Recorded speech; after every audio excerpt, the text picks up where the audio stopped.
I'm really glad I made this decision. The price is better, I have a ton of friends, and the staff and faculty has been so helpful and great. So I am really glad that I chose the Eastern. And I've always wanted to go into teaching, so I heard, OU was a great place to be. I heard it was very hands-on, so I came down here to OU. I've enjoyed it ever since. I've always been really interested in healthcare and science. I do end up wanting to go to CRNA school, so coming here just to kind of start that off without having to pay so much for a bachelor's degree was a very good choice for me. I chose the regional campus because of where I live, and it's nice that I can get my whole degree at a regional campus and having to commute because I'm closer to home, and that way it saves costs and it's a win-win situation. I'm able to have a part-time job as well to help pay for school. Being able to commute, it just gives me a lot more freedom as to where I want to work instead of just strictly on campus. I definitely think it meets my educational goals.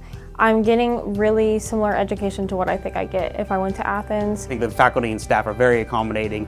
Every single faculty member and professor that I've had has been very helpful in their classes when I have questions for them. I'm a first-generation student, so paying for college and all that is very new to me. Everybody here has been super helpful in showing me what scholarships to apply for and how to navigate that. I'm very, big of a community person. I love giving back to the community. We here on the Eastern campus and branch are here to give back to the community and do what really matters.